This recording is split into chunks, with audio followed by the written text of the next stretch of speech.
Það eru kjaramálin og kannski sérstaklega kjaradeila Eflingar og samtaka atvinnulífsins og allt sem að tengist þeim sem eiginlega helsta fréttamál þar sem afur þessu ári.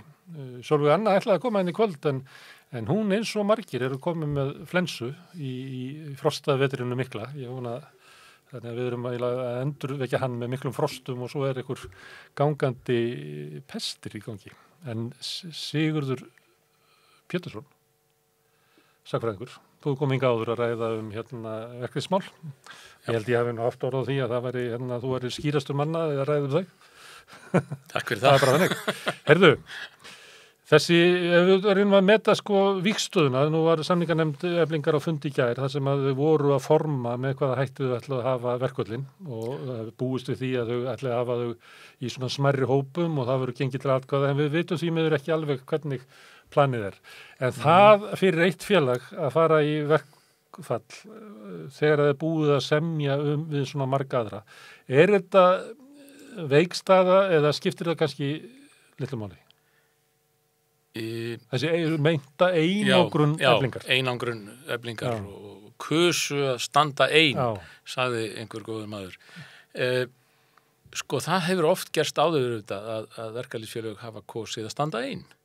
Vegna þess að annarkvort eru þau með einhverja sérkröfur sem ekki hafa náð í gegnum einhverja heildarkjarasamninga eða að staða þeirra hefur kannski verið þannig að þau telja sig eiga inni og hvort sem það eru einstakir starfshópar eða félög eða svæðisbundin félög og nú er það þannig og það er greinlega að reynslan frá því fyrir þegar síðustu samningar voru gerðir þá er reynslan svo að Efling náði fram verulegum kjarabótum fyrir sitt fólk. Fyrst og fremst í verkvöldunum sem komu á eftir lífskjarasamningum sem voru gagnvart sveitarfélögunum annars vegar og Reykjavík. Já, Reykjavíkurborg og opinberum aðilum.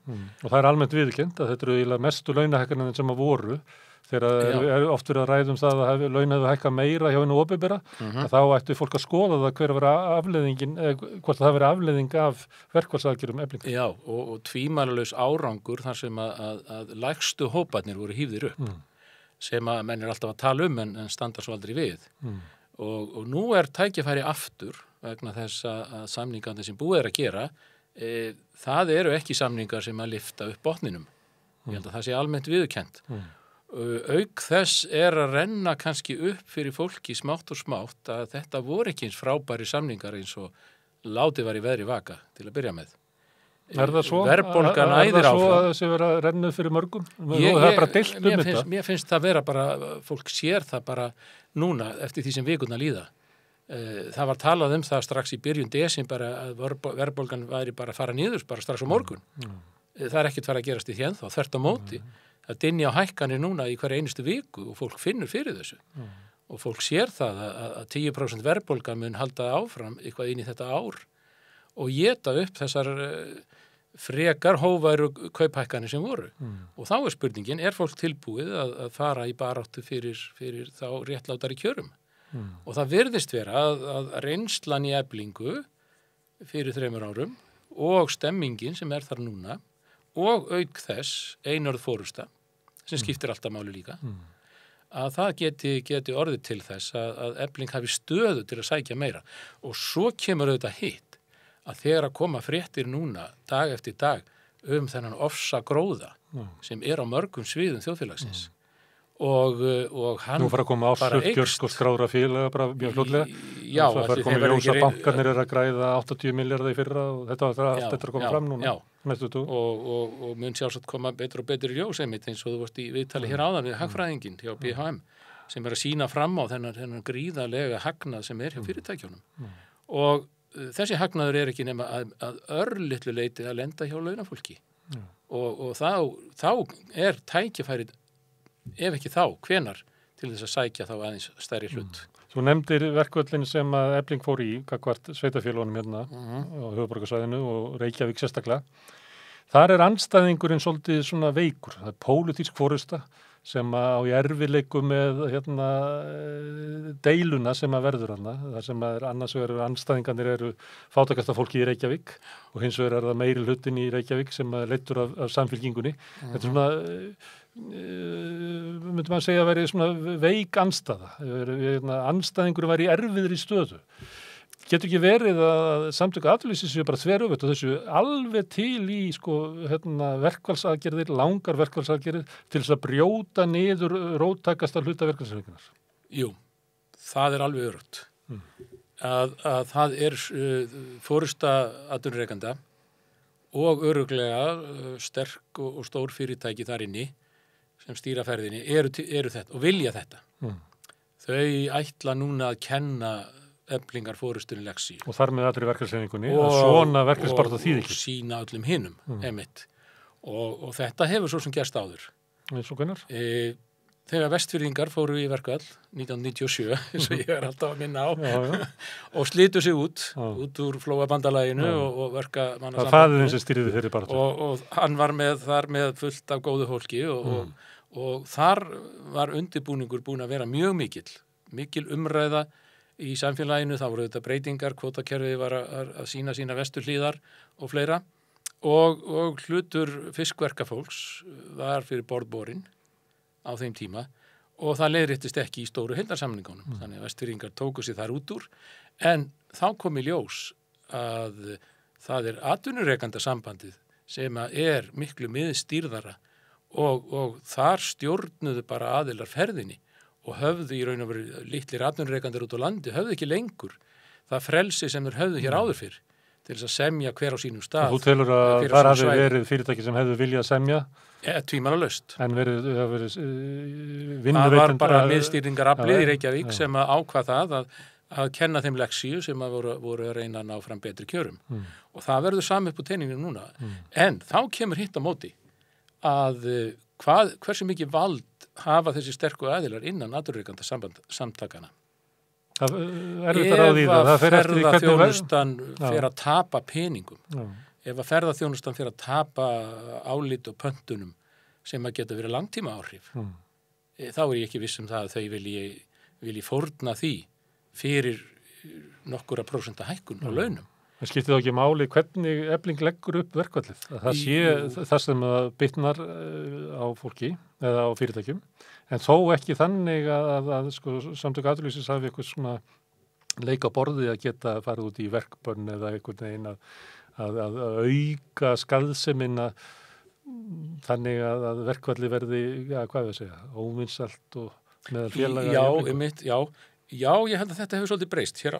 Hér áður fyrr þá notuðu menn mikið allsherja verkfall, þá fóru bara allir í verkfall og það var alveg sama hvort að það var sem sagt að bitnaði fólki að fekk ekki kaffi eða bensín eða mjólk. En nú í seinni tíð er farið að stýra verkfallum allt öðruvísi og kannski miklu skynsamlegar að mörgu leyti að láta það ekki bitna á þeim sem eru kannski veikir fyrir í samfélaginu, þurfa ákveðna þjónustu og fleira, heldur láta það bitna á gróða fyrirtækjana í raun og veru og kannski þar sem að kemur harðast og við aumasta blettin á auðmagsrekstrinum.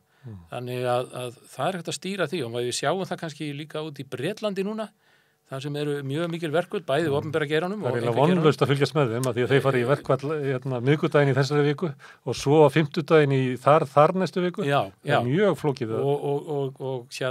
Og þeir koma óvart líka til þess að sé erfiðar að bregðast við, en það er kvartað mikið undan.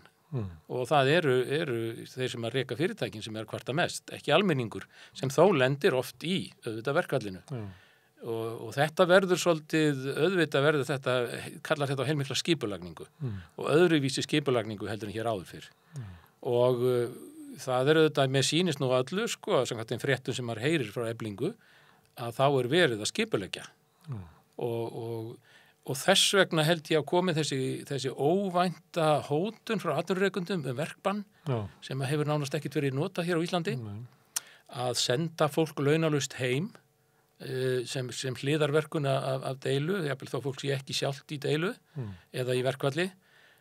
Það er svolítið undarlegt útspil og ég veit nú ekki, ég trú ekki öðru heldur en það verki bara akkurat öfugt, það verkar til þess að efla samstöðuna hjá eflingafélögum ef það verður farið út í svoleiðis aðgerðis. Eins og oft bara í öðrum stríðum. Já, akkurat, það eflir samstöðuna.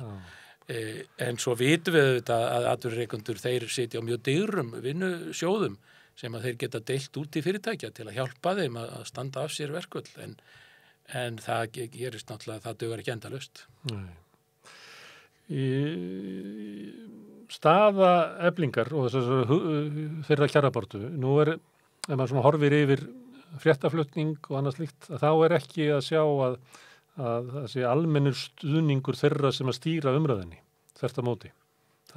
Í fréttum talað eins og verkvöld séu eitthvað sem að í alla staði verði að forðast. Já, sem ég býst við að þú takir ekki undir því að þeir bara verkvöld verða bara sjálfsögð tæki til þess að nota? Já, þetta verkvöld eru tæki í deilu og eina tækið sem að í raun og veru verkalýðsfélögin hafa þegar á reynir, ef að samningsviljin ekki til staðar á móti, þá þetta eina vörnin, það samstaðan. Finnst þið skrítið að heyra til þess ráður að segja að við verðum að gera allt til þess að forða verkvöldum? Ætti kannski ráður að segja, mér finnst að Samtök atvinnulífsins að gera allt til þess að forða því að Efling fari verkvöld? Já, sjálfsögðu, væri það náttúrulega miklu skynsamlegra. Það enginn sem segir þetta bara svo gömul að þetta allir tap á verkvöldum og eitthvað slíkt, sko, Samfélagið náttúrulega byggt upp á verkvöldum. Við byggðum upp fyrir réttindakerfi samfélagsins upp á verkvöldum. Sko, verkalýðsbaráttan, bæði stjórnmálalega baráttan og svo kjarabaráttan auðvitað það sem hefur skilað verkafólki mestu.